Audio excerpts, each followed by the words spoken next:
Awesome. We are live. Okay, cool. So I appreciate you being on the show. I had originally found out about Western Rise maybe like a year and a half ago-ish, and I think it was on Instagram. And I think what drew me in initially was you guys were posting something about the process behind your logo and kind of how you were starting the company or something like that. And being a designer, I watched that happen and I was like, oh, they're doing it right. They're doing it. Yeah, so I don't, full disclosure, I do not run any of the social media things. I got banished from that pretty early on. My co-founder runs all of our Instagram, and he was pretty adamant about building a community and like behind the scenes before we ever launched product. Because we're both very adamant that like your apparel should support your life. And so what we try to do is share stories of your life. And then the apparel and everything else just kind of fits into that and supports that. So Awesome. Part of our life at the time was developing logos and looking at trims and things. So yeah, definitely. Well, you got me hooked. So awesome. Well, can you introduce yourself and kind of talk a little bit about your background and how you ended up coming to create what Western Rise is? Sure, absolutely. I am Kelly Waters. I am the COO and co-founder of Western Rise. What was I doing before this? Seems like a long time ago. We actually came to Western Rise. I've done lots of things in past lives, but we really came to Western Rise. I met my co-founder when we were out in Vail, and we both got there out of a love for the outdoors. And we were actually ski instructors at Beaver Creek when we met.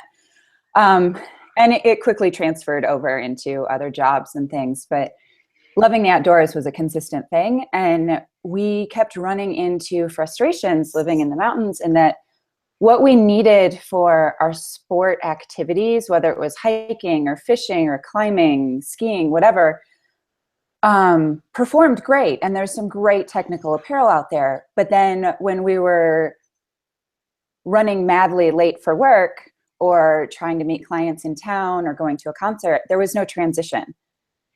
And a lot of times some of our technical apparel didn't even transition from one sport to the other, which meant that we had like bags of clothes and gear in the back of our cars always, which got to be really ridiculous. And so I guess we started asking the question of like, why? Like, why is this not a thing? And started looking for it and trying to find pieces that would perform for most of those things. Because what happened was a lot of us, when we weren't guiding, ended up wearing lifestyle cotton-based apparel for things because it looked better, regardless of the fact that it didn't perform. So I guess it started out of a seriously personal need. Founder actually has a third-generation textile background and used to do R&D and new product development for the marine industry for fabrics. Awesome. So he has experience in international sourcing and developing fabrics, and he can go deep into the chemical makeup of polymers with you if you would like. And so he really was like, we could totally do this. And that's kind of how it started. That's cool, because I had maybe like a year ago or so, I was messing around in like an Eddie Bauer store or something like that. And I always end up doing that because I've been involved in the clothing scene my whole life. And so it's interesting to see where trends are going and what people are doing with different things, especially if it's something a little bit outside of what I would typically be involved in. And I had a very similar experience where I was looking around for some sort of like plaid button-up shirt, and all of these pieces were in upwards of $80 to $100. And when you looked at what they were made of, it was almost purely cotton. And it was just so mind blowing to me that they could get that much money for something that wasn't even a technical piece. And it was being like marketed as such. And it was just this weird disconnect. And I didn't understand how such a big company could be making a decision like that. So it's cool to see that that's kind of the start of Western Rise. Yeah, absolutely. We're definitely evolving as we grow. Like cotton has a place, it has a beautiful hand feel, and it performs for certain things. It's great in the South when it's hot. But for what we use it for in the mountains, and even like commuting to work and stuff when we're in the cities for meetings, it's not the great performance fabric for that. It doesn't travel well, it wrinkles. So The goal is to cure pain points, really. Yeah. So then what ended up being kind of the catalyst into taking that first step toward creating the company? Because I think a lot of people, and what I talk to a lot of people on this podcast about, is there's almost always this point where you're teetering on the edge and then some little things ends up happening where you're like, okay, we're doing it. To be perfectly candid, being foolish enough to not know better is probably how it started. Mm-hmm. It really started with thinking that we could do it. I have a background in fine arts and also management, and so I started sketching for Will and doing fashion sketches for him and things, and then realizing that like we knew how to source like rolls of fabric for marine, but not for apparel. That's like a whole different beast. So we went out and found our first product developer and designer. Honestly, it started as like a night thing while we were working, trying to get it up off the ground.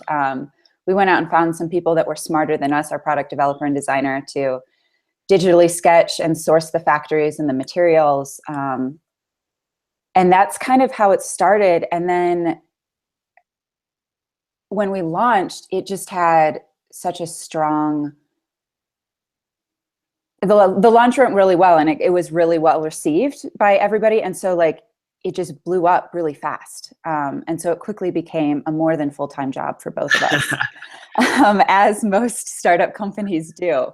But it really started with like after work nights sketching on the couch and on LinkedIn and calling them and seeing if they could do what we needed them to do, it was a very different stage of the company than it is now. Yeah, so you guys have been around for 3-ish years now, is that right?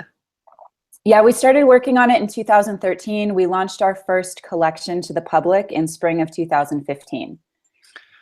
Cool. So yeah, we've been working on it for about 3 years now. So was that a conscious choice to kind of get a little bit more into the technical side of the business right off the bat? Because it seems like how a lot of businesses in the apparel industry evolve is somebody ends up getting something else completely made for them by another company, and then they end up growing to the point where they're like, okay, we can make this ourselves. And it seems like you just skipped that first step altogether. Was that on purpose? Yes. Yes and no. I think part of it was we weren't aware that there were people out there that would do that for us. And the other part of it is that we were really, really picky about styles and design and fit and what we wanted it to be. And so looking back on it, I don't think that would have ever been an option, because most of the places that'll manufacture things for you, you have certain patterns and styles that you choose from, and then you just choose a correlating fabric. And right out of the gate, all of our styles were different. We always wanted it to look different, to perform. Every single feature, every single stitch, every measurement had to fit the need and the performance of it. And so we never would have fit into that category first. Yeah, that makes total sense. Maybe we just love pain. I don't know. Yeah.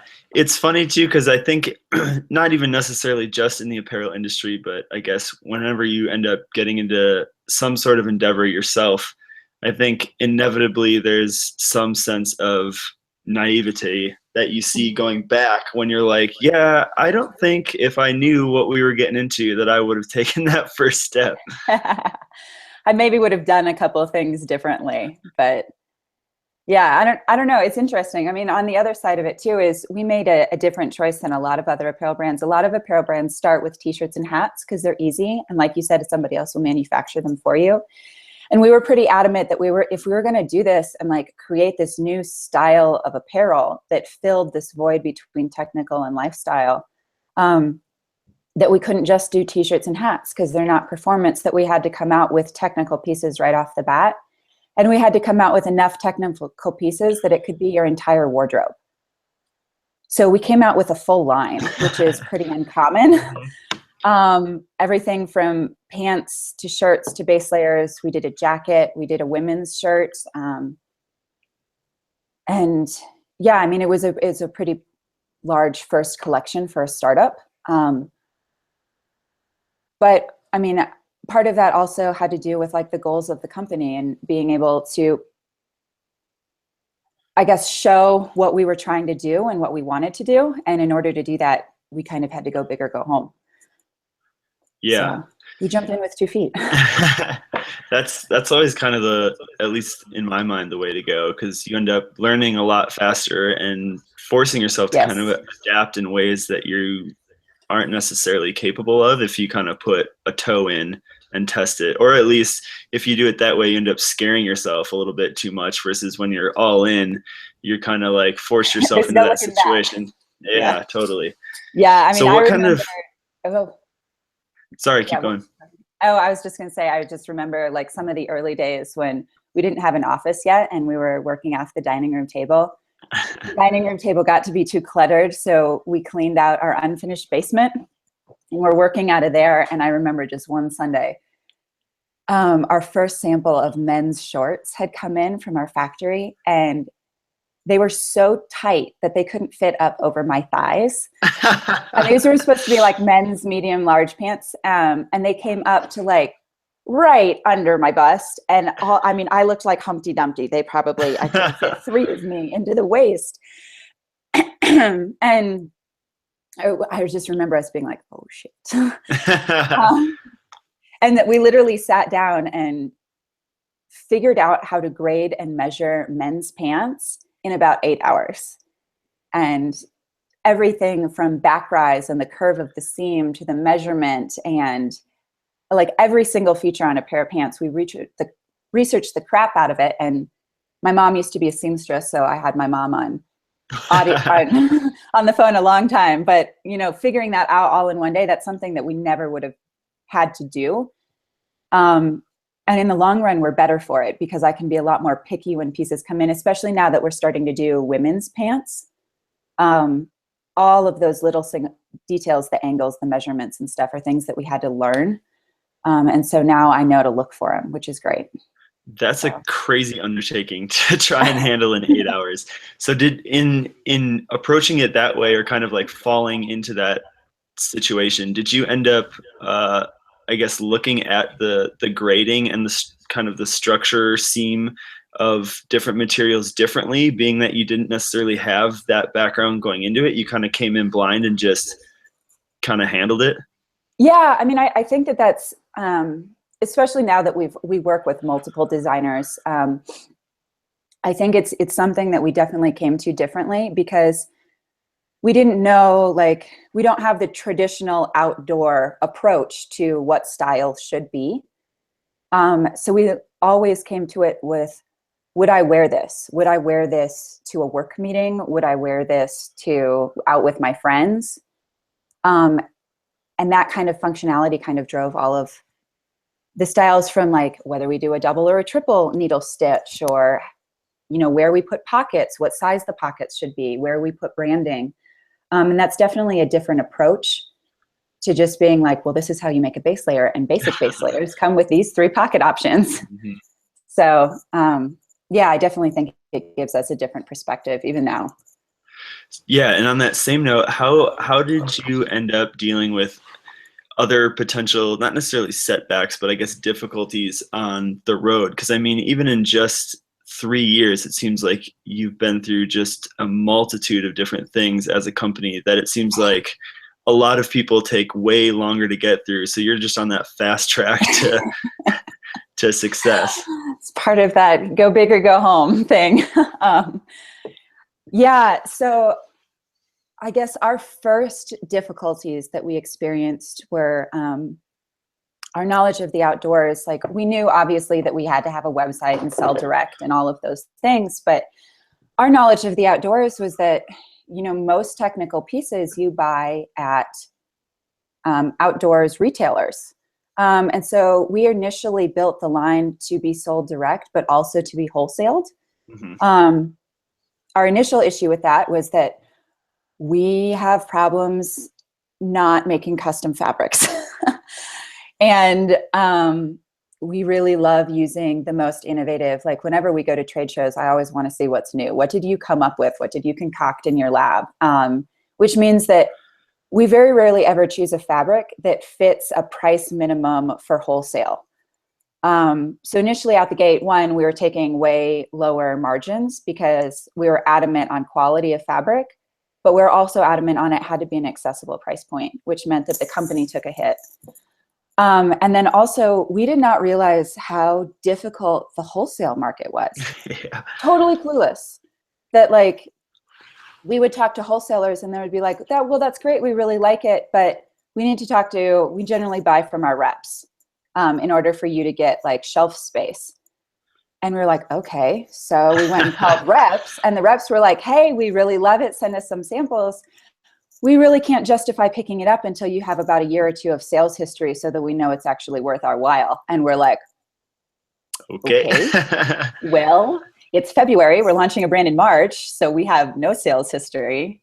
So it kind of forced us to push the online thing more, which ended up actually being the best thing that could have happened. So, those setbacks can sometimes be amazing learning experiences, and they can push your brand into a much better place. And that was one of the first ones. But gosh, we've had lots of from learning that a product designer and a product developer are really two different skill sets and two different jobs. Mm-hmm.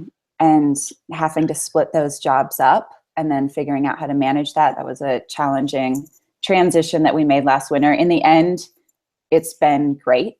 But I mean, it happens all the time. So, yeah, I mean, I always get to these sections too of talking to people where my mind ends up just going in like a million different directions. I'm trying to pick like the right question to go in the next kind of like veering of what we're talking about. How then, it sounds like that situation ended up forcing you to kind of go back to the core of the company and make sure that kind of engine running a little bit before you ended up expanding out to wholesale stuff. Yeah. Which I'm assuming inevitably meant that you had to then end up focusing a little bit more on the marketing side of things in order to kind of kickstart that. How did that process end up working when you were so all in on the product side and trying to focus on that, and now you're like, okay, here's this whole other beast of what this is? Yeah, absolutely. We sometimes call ourselves a marketing company that happens to make product. Mm-hmm. So one of the most amazing things that happened in our first year when before we even launched product was we were approached by a small startup PR company, and they specialized in social media and had come from bigger teams. So they did PR and press, but they specifically specialized in Instagram and Facebook marketing for small companies. And they came in and they helped us and they've coached us, and we've kind of all grown together. But that was one of the biggest, I guess, blessings that happened because they were with us when that wholesale thing happened, and they were like, okay, well, we'll just work through this, and we're going to push more in these directions, and we're going to start ambassador teams, which, we've had anywhere from 5 to 20 ambassadors on the team at any given time, which are amazing groups of people that have really helped us in that. So a lot of it is like building a community of people that can help us, because the one thing that I've learned very quickly as an entrepreneur is my strengths and weaknesses. They come into glaring light very quickly. And so trying to bring people onto your team that fill those and are really excited about the brand, and trying to figure out ways to make it beneficial for the both of you when, as a startup, you don't always have cash to actually just hire people to do things. Totally.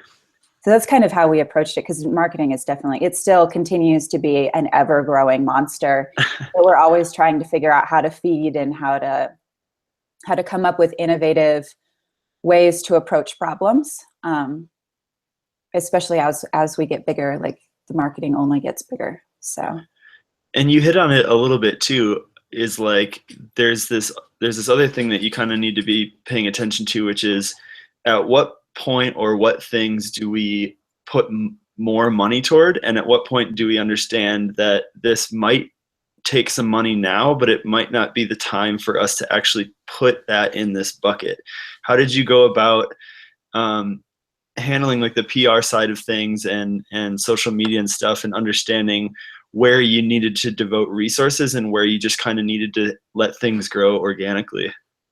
Yeah, I mean, well, one of the first ones that we did, which was a hard debate on, because it was probably the biggest check I ever wrote to somebody, was we decided that if we were going to do it, we had to have good branding, which is where you started following us. But that was the biggest investment we made up front, because if you don't have good branding, the product can be amazing, but branding also takes it to a different level. So we focused on investing in that. And then our first year, I spent a total of $200 on paid marketing. We paid for no press. We paid for no Facebook ads. We paid for, I mean, Instagram ads weren't a thing back then.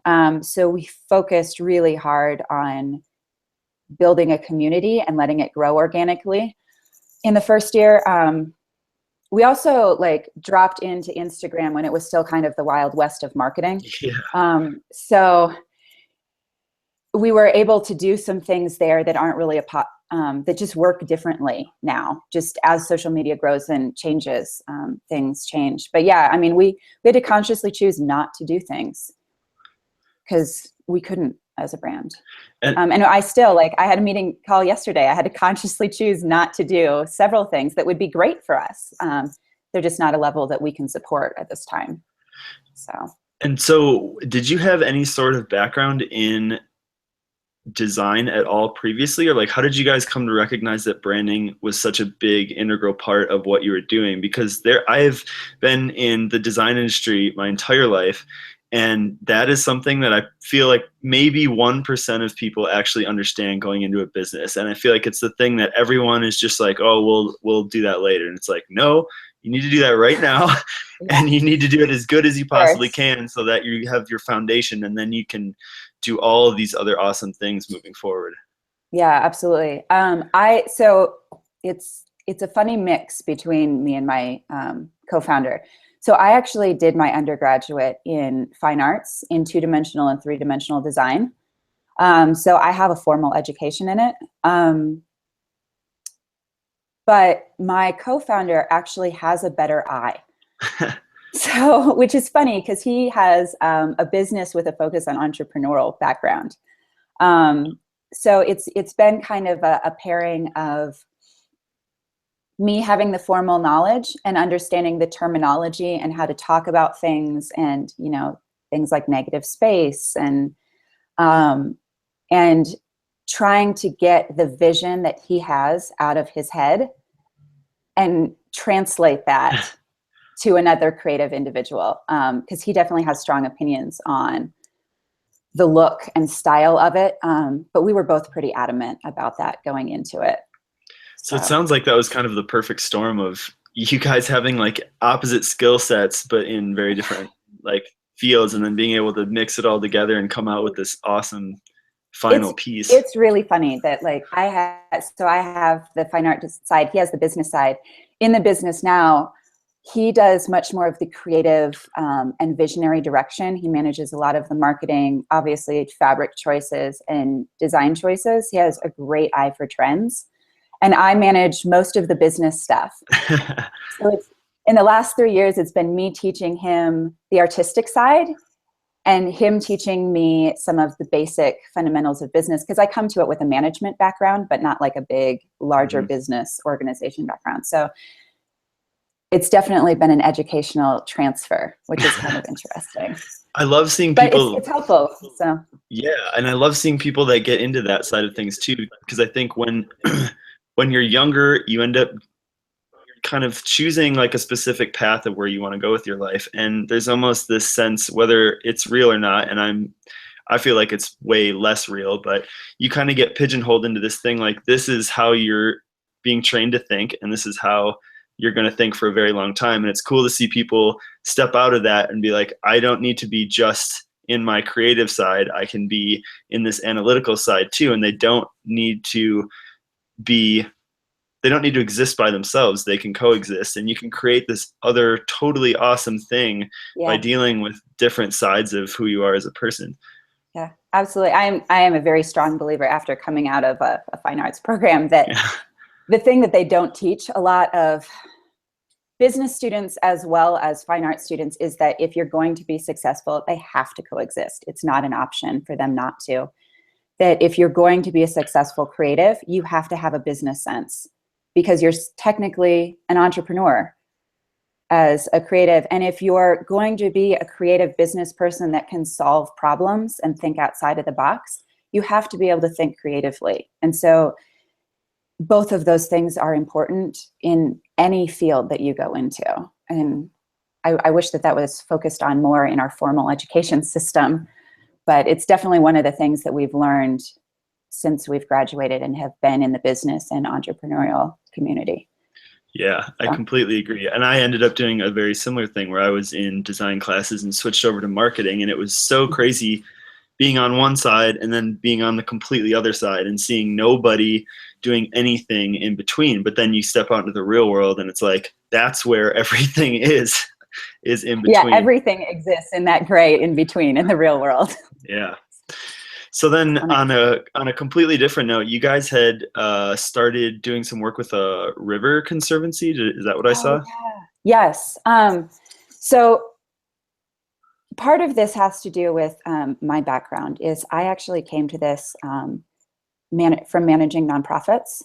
And I've always focused in education, but in management, that also meant that I had to deal with boards and everything else. And I am a firm believer that business, no matter what business it is, should be a force for good.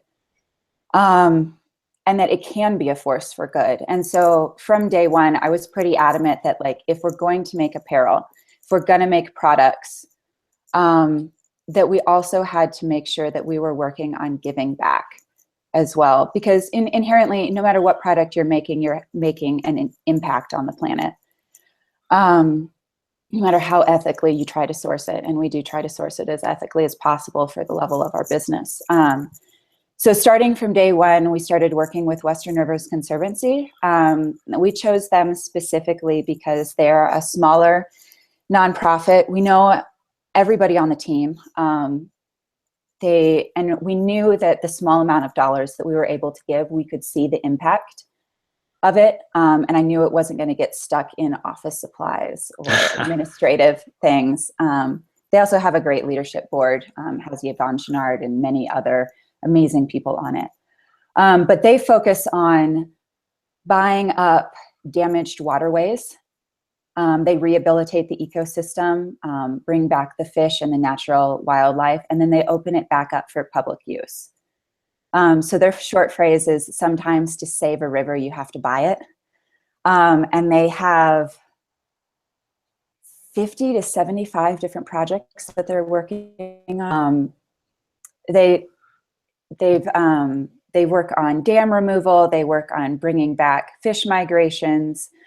They've done a lot. And one of the other reasons we chose it is we have a personal connection to it. Is the river that Will taught me to fly fish on is Sarvis Creek, and it flows into the Yampa, and it was one of their waterways one of the feeder waterways into the Yampa that they bought and rehabilitated and opened back up for public use. And so what they do is really cool, and I love being able to give our customers feedback on it whenever I get emails and they're like, hey, this is what we accomplished this week. We're opening this back up. We finally got this other section of water. And so I kind of feel like we're all kind of stakeholders in it. And it does more, so we get to give back to the planet, but it also has a social component because it becomes this place that we all get to use, which is really important to us and is becoming a bigger deal as federal lands are being transferred into state lands and being sold off. How we manage our public access to the wild is becoming a bigger and bigger issue. So yeah, we started giving 1% of our top line revenue back to them from day one, which was painful when I wasn't getting a check. Yep. But has been really an amazing partnership. And we're really excited to continue to work with them. As we get larger, we're trying to branch out into more social give back campaigns. We work with She Jumps and a couple others. But that's one of those things that we can only do as big, like we can only do so much at the size that we are. And then once we get bigger, we can work on more. We just got contacted by 1% for the Planet though, and found out that we auto qualify because of the amount that we give and the organizations we give to. That's so I'm cool. working on doing my paperwork for that right now too, which has been a pretty cool experience. Awesome. So, Congrats. yeah, it's pretty exciting. And yeah, that side of things yeah, is I like, mean, yeah, that side of things is how you kind of ended up hooking me on that next level too. Is like you got me with the design, and then I came in and was like, oh, they're doing some really cool stuff. And that's like where I feel like the next step is with a lot of companies, because there's not a lot of people in the apparel industry that have that sense of there needs to be a reason why we exist and why this is all happening, you know? And it's something that we have the luxury of doing because we are a startup and we own our company. It's a lot harder to do when your company is sold or owned by a larger conglomerate and they care more about margins than they do about some other aspects of it. But there are some companies that are doing a great job of it. And we're always looking for ways to improve, whether it's on how we source. All of our merino next year is fully sourced back and transparent back to the farm, which is pretty cool. I nerd out on some of that stuff. But you know, there's lots of companies that do a great job of it, and we are always looking at larger companies to see how we can improve and how we can be better about it. How can we work with our factories to give back to make the working experience better? How can we choose fabrics that perform but are also as eco-friendly as possible? Yeah, I mean, it's a constantly evolving thing for whatever size your company is. So. I've always had the idea too that as a startup, that is the perfect time for people to get involved in other causes that matter, because when you build it into your business right off the bat, it's so much easier to leave room for that moving forward as you grow versus getting into this point where you're making all this money and all these people are on board and you have all these obligations, and then trying to find that margin to give is like next to impossible, which is kind of what you hit on. What sorts of difficulties did you face trying to incorporate that into the business from the start? Like, I still run into issues with it occasionally. You know, to be perfectly honest, some of the checks that I wrote in our first year, I wrote from a loan from the bank. yeah. We didn't actually have the cash in our checking account to make it.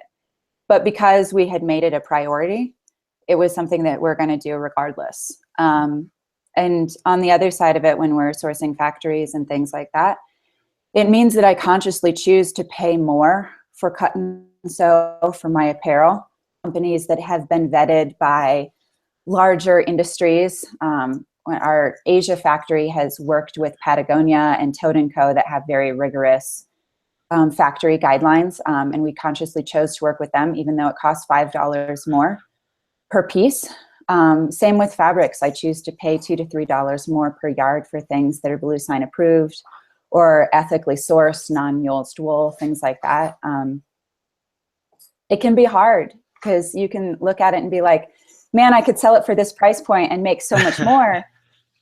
Or I could choose to do this. And so I think you're totally right. I think it has to be something that you build in before day one, because if you wait until you're cash flow positive, you'll never go back and do it. It's just too hard to do. Yeah. So. And that's one of the reasons why I had started this podcast initially, was to try and bring forward some of those stories of people that were doing that, because I think there's this entire generation coming up behind us that is seeing all of these things happen, and they either don't understand the difficulties that people have faced in the industry moving forward, or like where trends are going, or how people were able to make some of these changes in their companies. And so it's awesome to be able to pull out stories like yours and have other people see that and say, oh, okay, I can totally figure out how to make this happen on my own in a way that makes sense and in a way that's giving back. Because in in the coming years, I don't think there's going to be any room for companies that aren't doing that sort of thing. Like that should be, and I think it's slowly becoming the norm, because you can't just start a company just to make money anymore. There has to be a reason for it to be there. And Yeah. I think there's just so many issues going on, environmental, social, whatever, that as a company, you have the power and ability to help mold and change. Yeah, absolutely. And I completely agree with you on that. And thank God for the next generation and that they care about that. Yeah, I mean, to be perfectly honest, we live in America, and, you know, food and shelter and shoes are a big issue for a portion of our population, but they're not an immediate concern for a large percentage of our population. And so while I do feel that Western Rise is building a completely new category of apparel that will change things the way that jeans changed things in the 90s, inherently, if you really need a shirt, you can go get a shirt from Walmart. So your business has to be more than that. And I totally agree with you that if we're gonna continue down this path, we really have to consider more than just the business and the money. We have to consider the world that it impacts, and the people that it impacts as well. All of the people that are involved in the making of this process, from your factory mill workers to the cut and sew to even shipping, and how that is all impacted, I think is really important.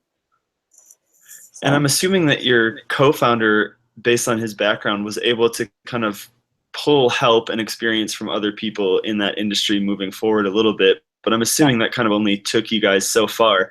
When you ended up getting into that, what you were talking about, nerding out with the sourcing side of things, were you able to pull from other people that you knew in the industry, or how did you start the landscape and say, like, okay, this is where we need to go, these are the types of things we need to be looking out for? Because I had just talked to the owner of True, Portland, and they very familiar with the guys at True.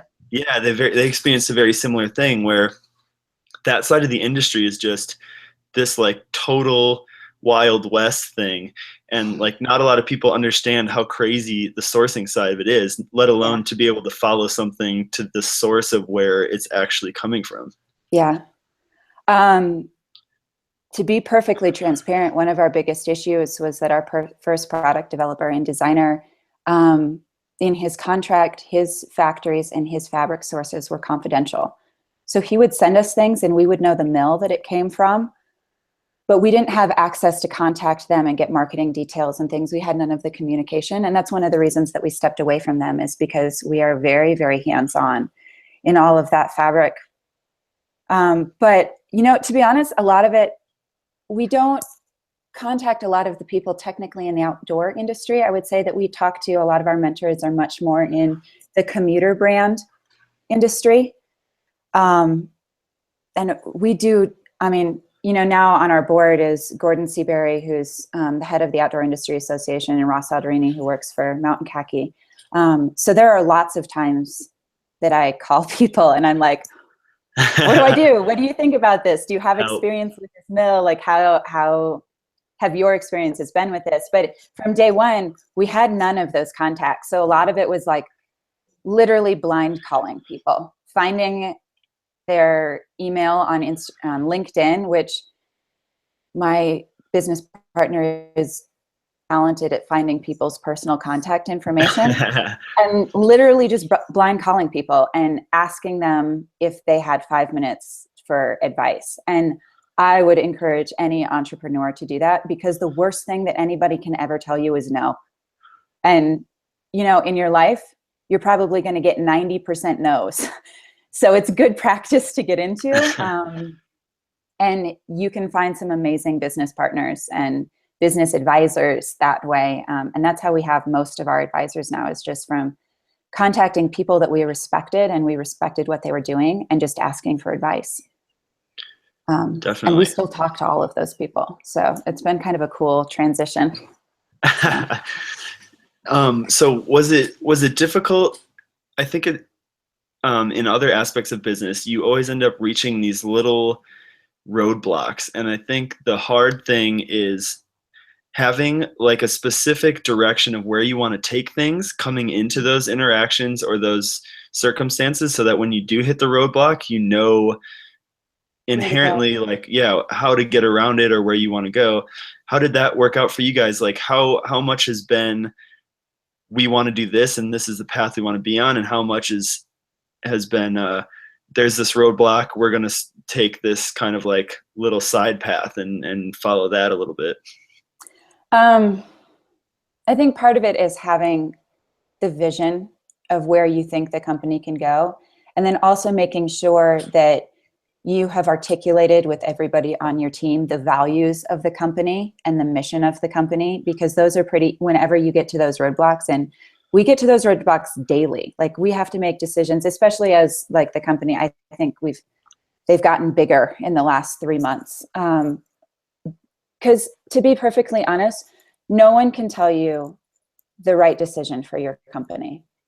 No one will be able to go in and be like, this is correct. And a lot of times you have 4 different options and you're like, I don't know. So I think having those missions and values are really important.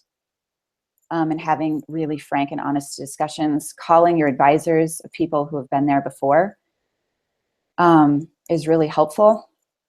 But you know, you're going to get to places where you just don't know what to do. And sometimes you have to take a leap of faith. And I mean, because we've made lots of pivots. Like we dropped into the fly fishing industry, mostly because we saw the biggest gap there. And we quickly realized that was not the industry that we needed to be in, partially for size and partially for the goals of the company. And so we pivoted very, very quickly. So you have to be nimble enough to make those decisions, but knowing your values before you go into it is really, really vital, because it only gets harder. You start taking on money, you get pressure from investors, you scale, you bring on a team. You have to know those before, because trying to build your missions and values once you get to a roadblock is, one, you don't have the time to do it, and 2, you are more susceptible to make decisions that may not be in the best interest or the values that you're trying to achieve with the company.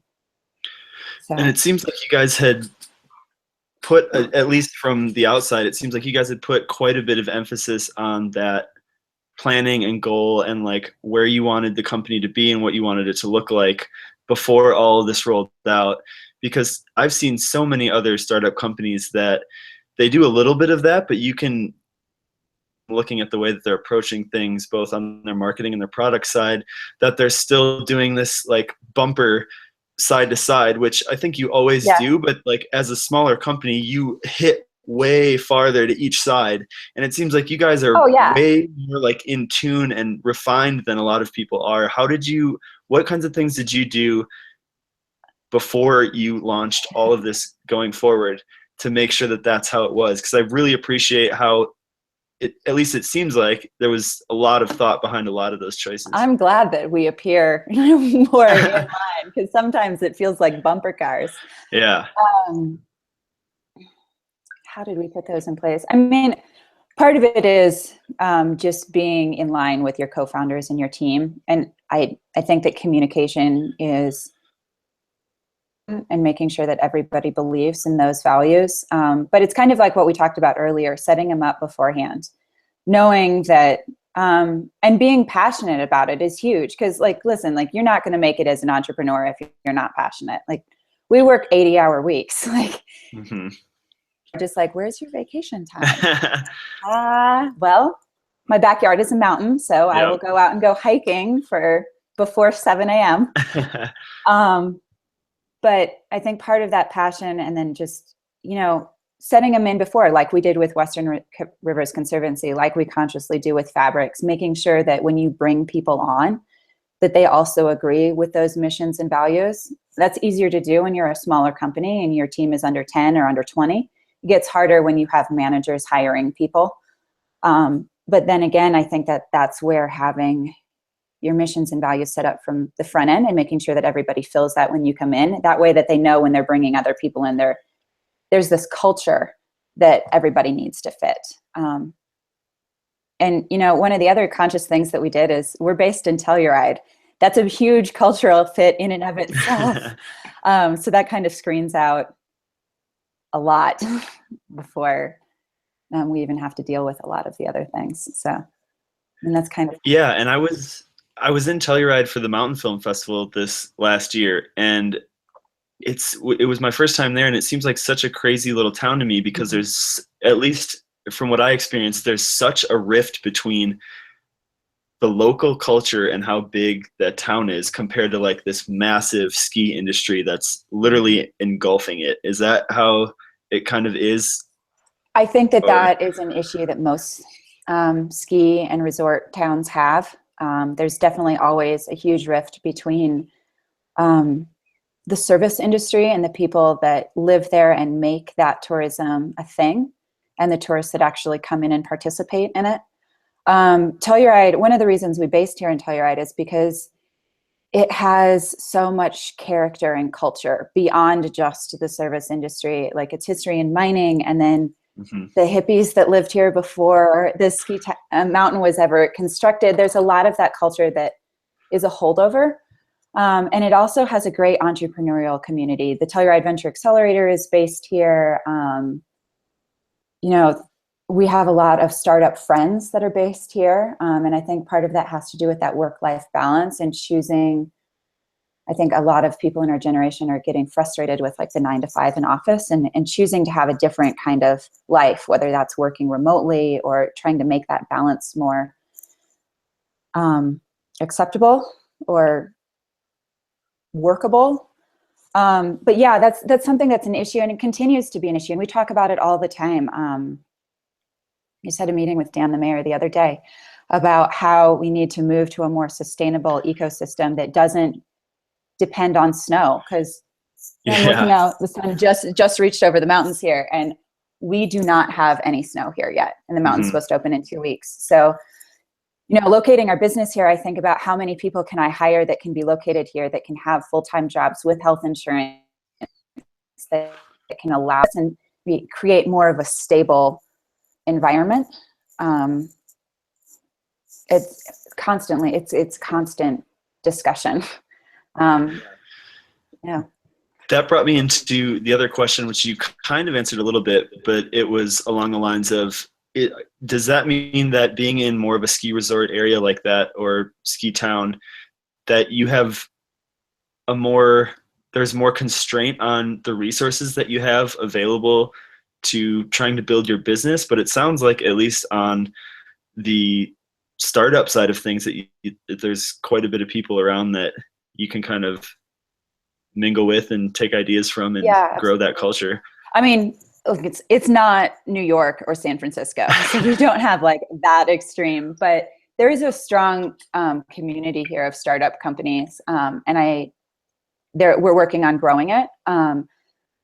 I think one of the other things that's great about Telluride is it does kind of, the whole town kind of has that entrepreneurial mindset. To live in the mountains and choose to be here, people sacrifice a lot. Um, you know, that standard American dream of the big house in the yard, like most of us live in townhomes or apartments because we're in a box canyon. There's just not that much land to build on. And so people get really creative on how to make it work.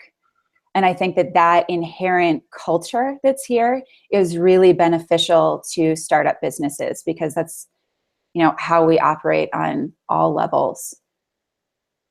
On that level, I think it's great. On the other side, like, you know, running a business from a ski town is very different now than it was 10 years ago. You know, I have a lot of my team is remote, and that's because they want to live where they want to live. My product developer lives in Portland. She just moved there with her kids because it's the right place for her family right now. Our product developer, our designer, lives in Chamonix, France, which is like the only other place that makes me super jealous. And so, you know, we just Skype with people, and it doesn't have to be that different from having them in the office. So you have a lot more flexibility, I think, now than we used to. Was that always kind of built into how you saw the company too? Because I think there's a lot of people who want that to be a part of their culture as they grow a company. very difficult for people to let go of not being able to like pull somebody in and get some sort of immediate answer. And I was freelancing for a while, and I felt that through a lot of different companies where they gave off this, we want you to have more freedom, we want you to be able to work when you want to work. But then as you get into it a little bit more, it's like you want that to happen, but what's actually happening is you need something done and you're going to like ping me right away. How do you deal with like that technology side of things in the business and able to work Yeah. remotely, but still, you know, like getting everything done that you need to get done? Yeah. Yeah, we totally fall into that. Like I was texting and emailing our PR team that was helping me with an email last night at 8:30. And I think part of that is part of startup life. We don't work normal hours. Like things have to get done when they have to get done. On the other side of that, I try really hard, and a lot of times I fail, but I do try to maintain boundaries for the people that work with us. Those are not boundaries that I hold myself to, but like our product developer has 2 young kids. She doesn't have daycare on Friday. And so it's in our contract that she doesn't work on Friday. She's happy to work on Sunday, but Friday is not a day that I can contact her. Now, when shit hits the fan, I absolutely call her on Fridays. But I think you have to be super open about not just work stuff, but also personal stuff. I get calls all the time like, Jaden's sick. He has a fever. I have to go pick him up from daycare. Like, I won't be available for a call this afternoon. I'll be available at 8:30. And kind of making that, you just have to be flexible with it. But I do try and set, like, I try not to contact them on the weekends because I would like them to have a balanced life. We're consciously closing for the holidays. My customer service is closing at noon on Wednesday and will not be open until Monday morning, regardless of Black Friday. Because we think that, spending time with his families like those, that your community and your support network is really vital for you to continue to work as an entrepreneur. And so consciously taking the time to spend with those people is really important. Even though you're going to be really stressed when you do it because you're going to think of the 100 bazillion things that aren't getting done right now. Yeah. It's still really vital that you do that. How do you handle, how we try and balance it? Yeah. How do you handle that side of things in your personal life too? Because obviously the reason that you got into this business is because you appreciate the lifestyle and being able to be outside. Yeah. And that's like the medium that you use is the business to be able to continue doing those things. But I think the hard part is like, you get so involved in this thing and it's like your baby and you want it to grow and you're like doing everything you can that you end up kind of like coming up for air once in a while and being like, oh yeah, this is all here. This is why, I'm doing this. How do you build in time to be able to continue enjoying the outdoors and that side of kind of why you started in the first place? It's hard. I'm not going to lie. It's really hard. And the idea of work-life balance as an entrepreneur is you can just ignore that statement. There is no balance. Your work is your life and your life is your work. And so I think what you were talking about, scheduling, is a really important thing. We are very fortunate here that I literally can toss a stone and hit a chairlift. The mountain biking trail is outside of my front door. So it's a lot easier for us to build it in than it is for a lot of other people.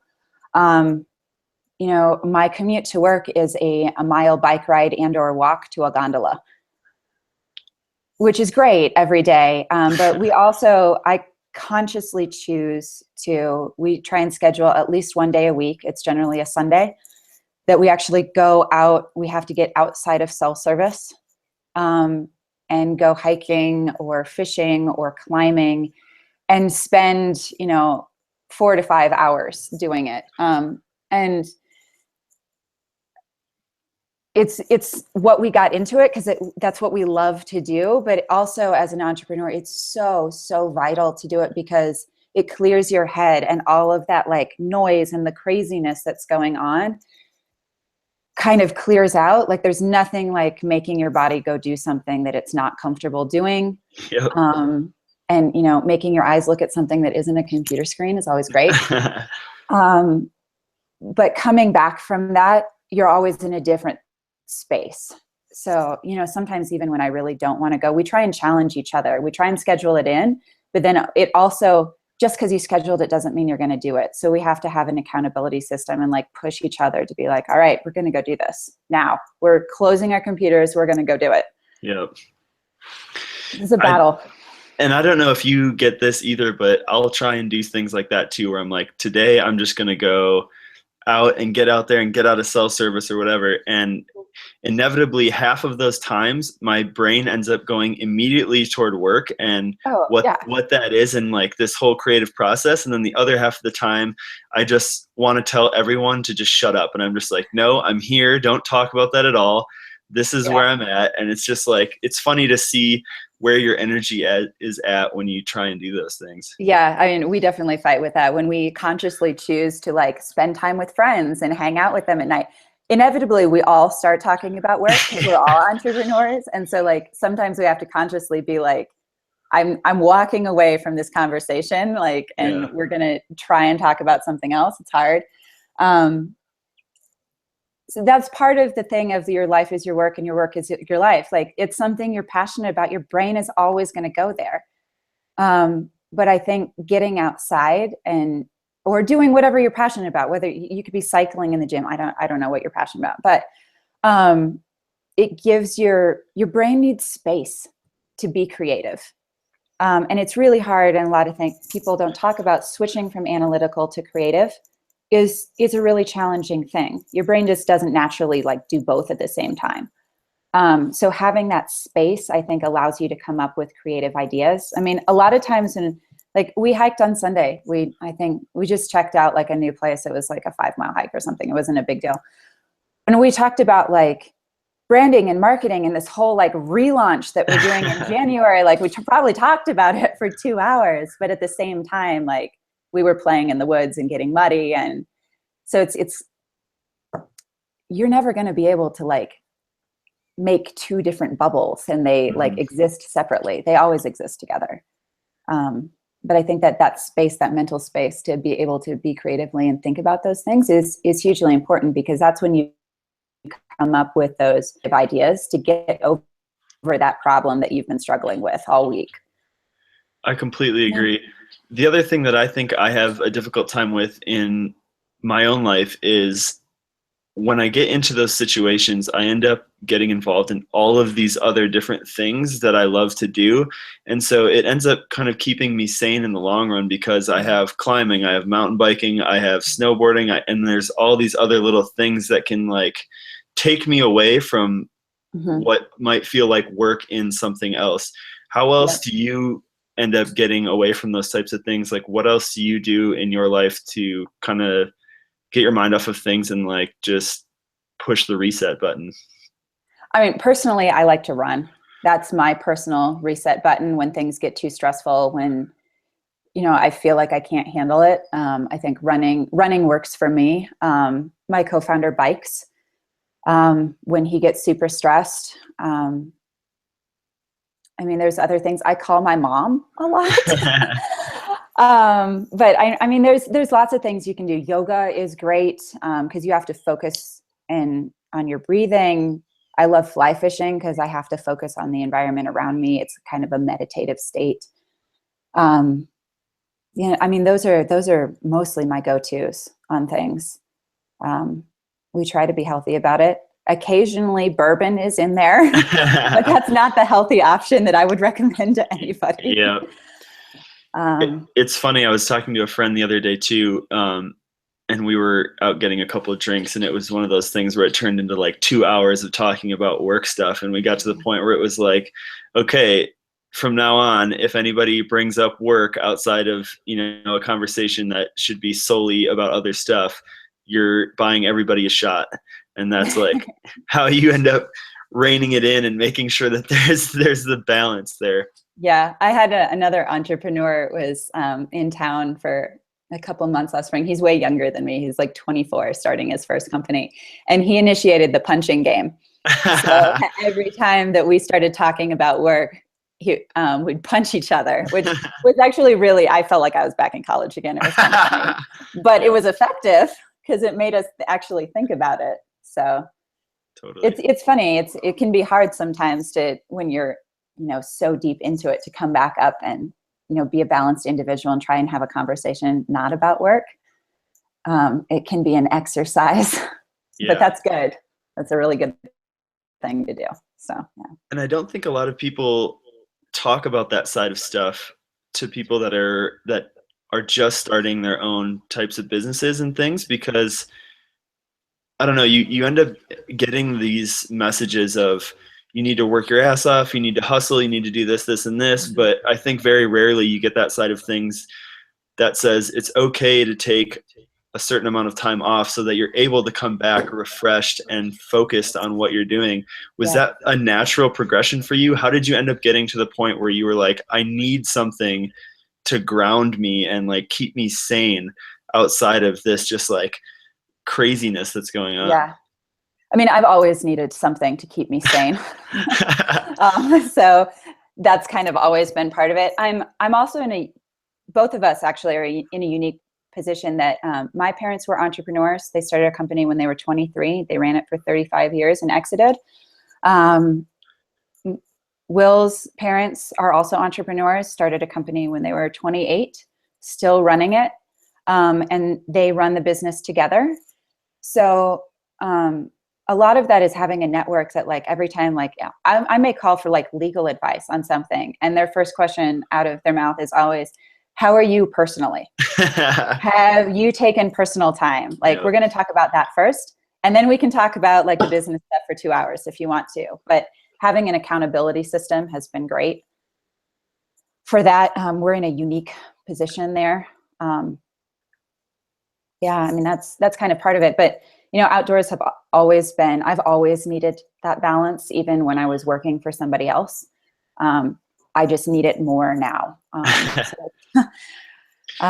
have to fight for it more now, but it's something that we still continue to keep. It's something we try to keep in our lives. It's not something that we had to build in. It was always there.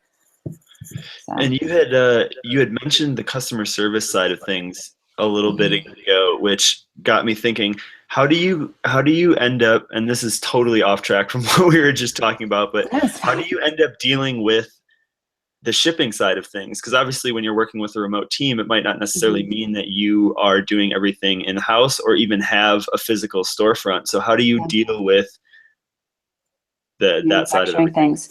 So we did our first year, let's see, we got an office, which was really exciting, our first year. It's also I recommend that to everybody, having a home work split.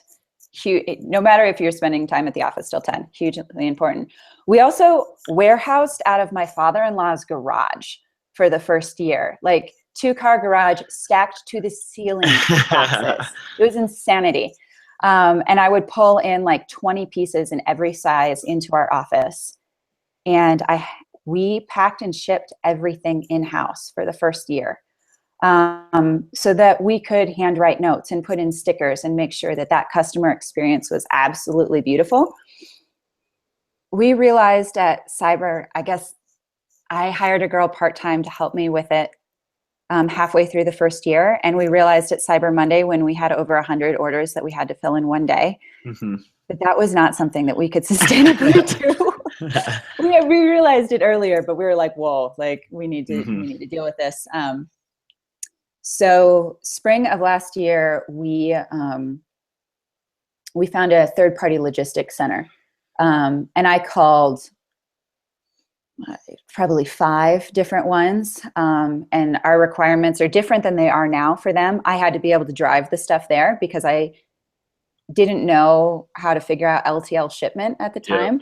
Now I'm really good at it, but I didn't know it at the time.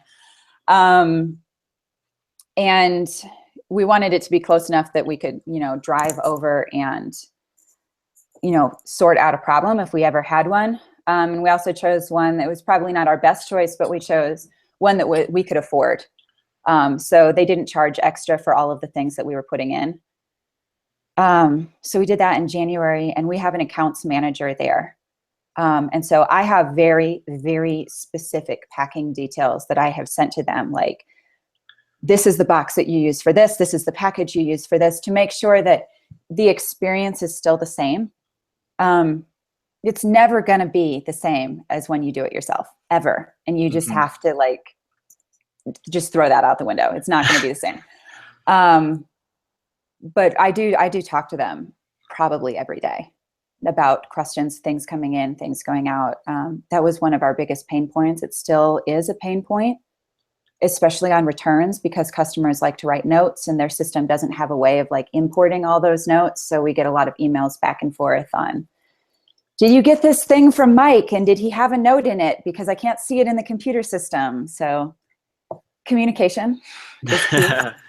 But it's also been one of the most freeing things that we did. It allows us to spend time on things that we need to be spending time on, which is good.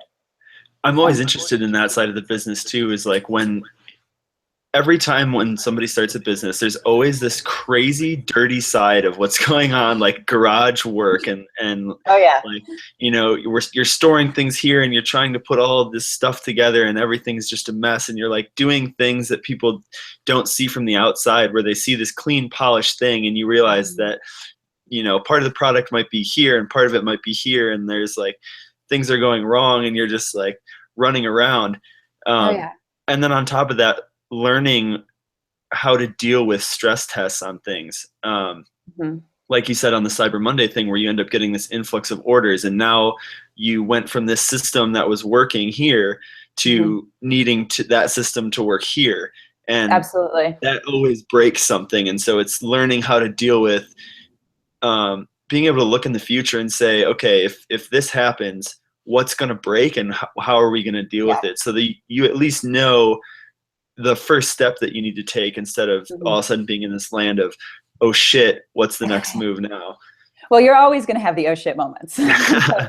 But yeah, I think you're totally right. Those stress tests are hugely important. And I think one of the other things that's really important is having not only goals of being like, hey, we want to be like, I want to be a $20 million business. I want to be that. What does that mean? How many orders is that? How many customers is that? What is your customer acquisition cost? How much money is it going to take for you to get there? And having those detailed plans, I think, are some of the most valuable things that we actually have done in the last year. We actually just went through the Venture Accelerator program here in town. Awesome. Because I needed some help with that, on predicting in the future, you know, when do we need to move from this 3PL to a new 3PL? When do we need to change our factory because they won't be able to handle production? How do I know that I'm making enough pieces that I can actually reach sales goals?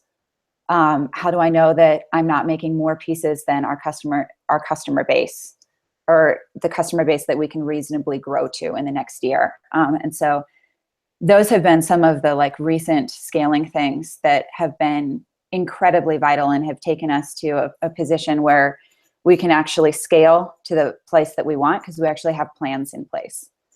That's so great that you have the wherewithal to understand that needs to be thought about, because I think that's what ends up taking a good business to a great business, and where most people fail is like, I think a lot of people don't understand that there's a certain point where you need to be able to look at the systems that are in place to support the business, and understand that as your business is growing, that base system also needs to grow. And if you're not paying attention to that and being, or at least trying to be, one step ahead on that this upper tier isn't going to grow, and that the whole thing is going to collapse if that base isn't there to support it.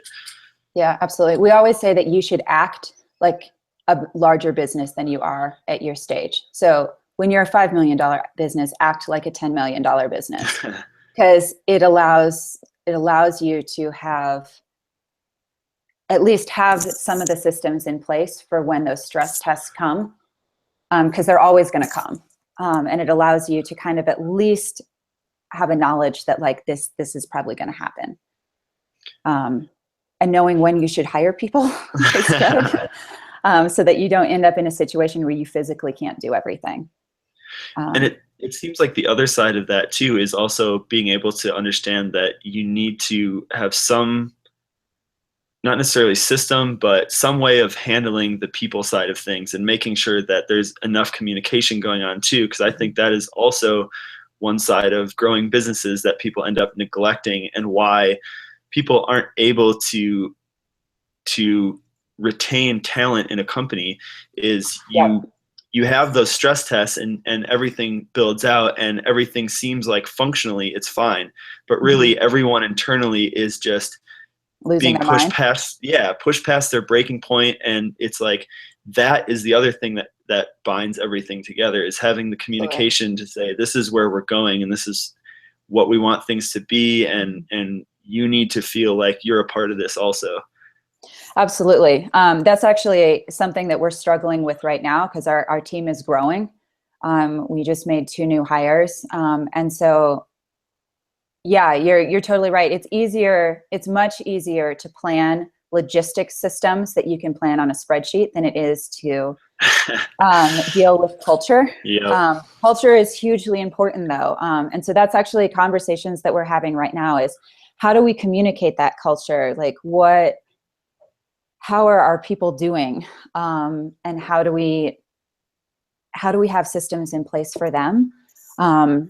It's definitely something that we're working on right now. And this is a place that, like, I'm reaching out to my advisors now that are larger than us, that are $20 million companies, $10 million companies, and being like, how do you deal with this? You have a 20-person team, you have a 10-person team. Like, how do you deal with culture remote? How do you deal with culture local? How do you make sure that you're not pushing people to more than they can handle? So I think conversations are important. Asking people how they're doing is important. And I would also say, like, I'm not a huge phone communicator. I'd much rather be on Skype or email or text or Voxer or something. But sometimes getting on a call is really important. We had this issue with the girl. Our PR team is awesome. They help us with a lot more than PR. They help with marketing and things. And we got to a breaking point in email with them last night where, like, they were having a stressful day. We were having a stressful day. We were being super short. Mm-hmm. And we just had to pick up the phone and call and talk through stuff. And, like, she was in tears and I was like, did I do this? And she's like, this is something else. But I'm Yeah. like, sometimes just, like, taking that human moment and checking in and being like, are you okay, is really important. We probably don't do it enough, to be honest. I don't do it enough with myself. So I know I don't do it enough with other people. So yeah, if anybody out there has any suggestions on how to scale from a 5 to a 10-person team and make sure everybody's healthy, I'm all ears. So then, zooming out to the broader picture, I think there's these things that you can look at looking back in the life cycle of the business, where you see these humps where it's like, we're going in this direction, and then boom, there's this thing that happened where it kicked us into this whole next level of what we are and what we're doing. What kinds of things happened to you in the last 3 years that were like that, and where do you see the next kind of hump coming? I'm in the middle of a hump right now. So this is a great question. I mean, one of our big humps was that wholesale versus direct thing. Another big hump was when we chose to move back out west. We started the company when we were in Vail, but in order to get it off the ground, we had to move back to Georgia temporarily. We lived out of my parent-in-law's lake house because they graciously let us stay there for free and warehoused out of the garage. So our other big hump was consciously choosing to move back out and knowing that the company couldn't necessarily support our paychecks so that we could pay rent at the time. And, like, trying to figure that out was a huge hump. We are in one right now where most product-based companies run into this if they haven't taken funding, is that most product takes money up front and you don't get your investment back for between, sometimes 60 to 120 days, sometimes longer than that. And so we are actually doing a complete relaunch of the company starting January 1st with a completely new sales model. And so we're in the process of doing that right now and transitioning over. So looking back, I'm sure that it'll be one of our biggest humps that we've been through. Yeah. So yeah, I mean, I feel like in growing companies, like you're always going to pivot and you're always going to change. I feel like we always talk about the roller coaster of like, things are great, things are not great, but those big humps that like actually make you take a different road. I mean, we probably have one of those every 6 months. Some of them are bigger than others, but this one will be a right angle turn. Yeah. So And like cash flow, accounts receivable stuff, like what you're talking about, is one of the biggest and hardest things to get through, because that's where you're like, do we take money? If we do, where do we take it from? And then it's like, we need to make sure that who we're answering to understands where we're wanting to go as a company. And if we're not doing that, how can we make the right decisions as a business to make sure that we're not stifling the growth of the company just because we're not able to meet those upfront costs and then be able to maintain operating costs before that money comes back. And yeah. it's just like this crazy Yeah. dynamic monster that you have to try and wrangle in. Absolutely. And the faster you grow, the bigger the monster gets, for sure. We're actually in that phase right now. We're actively working on taking money, mostly for marketing, so that we can actually scale our team and our marketing investments. But you're right. Making sure that you're aligned with the people that you take money from is hugely important. And it's not easy. Like, I watch a lot of Silicon Valley. It's not even as easy as that. No. And that's why I love that show, because they do such a great job of pulling out the essence and the craziness of everything that's happening, both like interpersonally and with the business and all this other crap going on that most people don't ever see. Yeah. On some days I can't watch it because it's way too close to home. Yeah. But I do love that show. And you're right. I think consider like people that we take money from are like business partners that we're bringing on. So they have to understand the goals and the values of the company. They have to be people that when shit hits the fan, you can call them. And they can't just be people that like only want to see positive returns on their investment. On the other side, like profitable companies go out of business because of cash flow issues. Like this happens all the time. And so that's one of the reasons we're pivoting our company moving forward, because innovation is a huge part of what we do.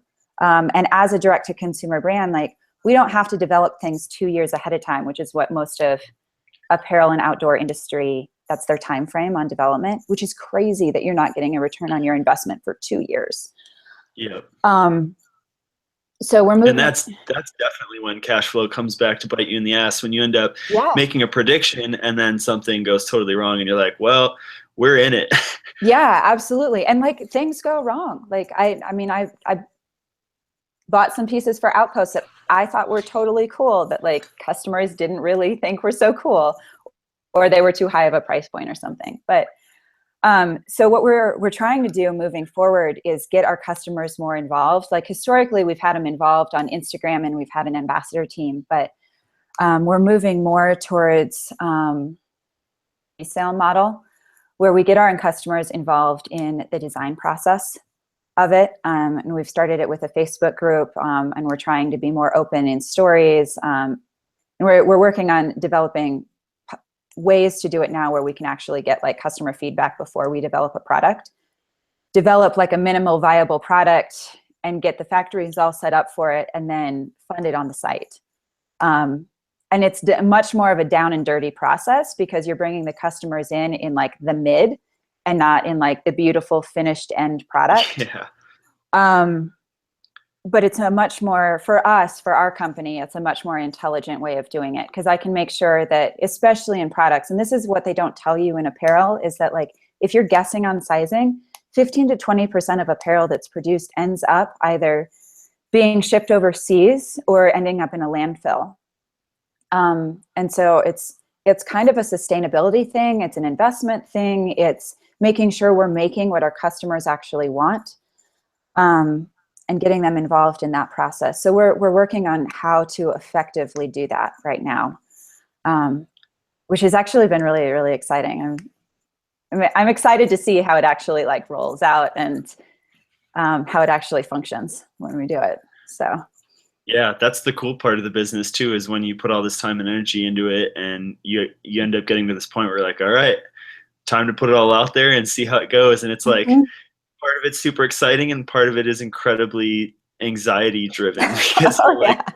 what happens if all this other stuff goes on at the same time?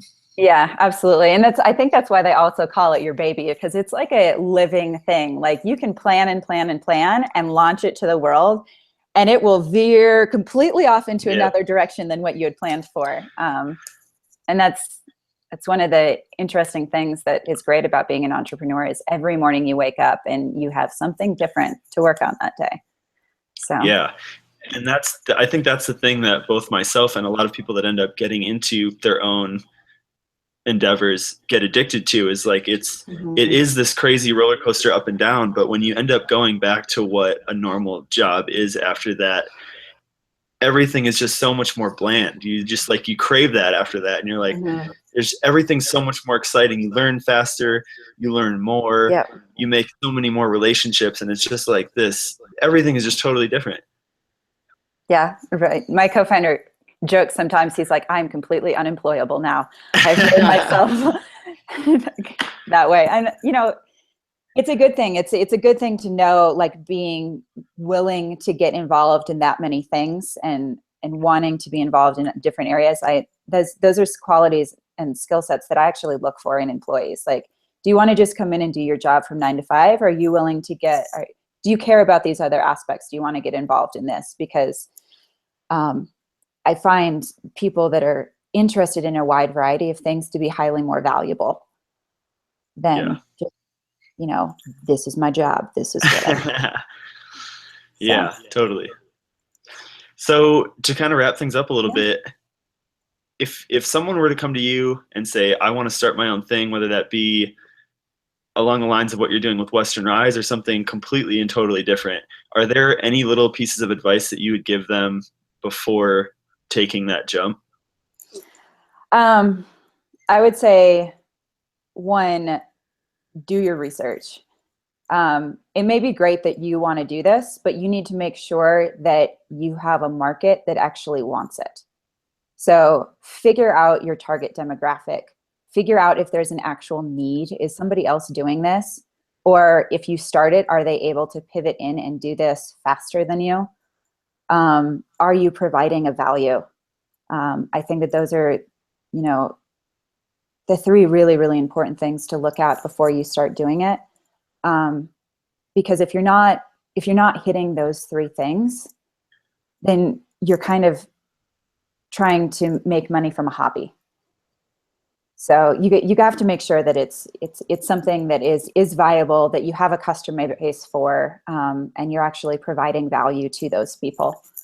Those are the things that I would say. So research it. And then also the other thing I would say is call and talk to somebody else who does something similar. Probably not just one, probably talk to 5 different people who do something similar and ask them their pain points and their struggles that they're having with the business. Because knowing those before you get into it you're never going to know all of them, but having a basic idea is really, really important. Because 90% of startups fail. So the most that you can do is do your research before you get into it. So, Completely agree.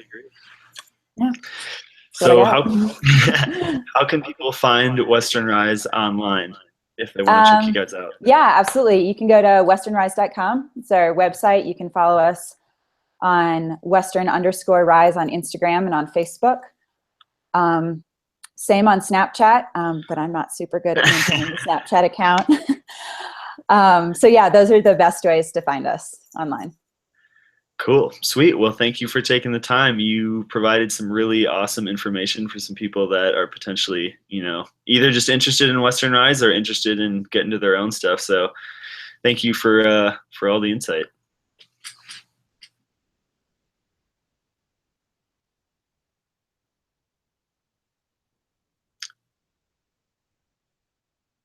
Still there?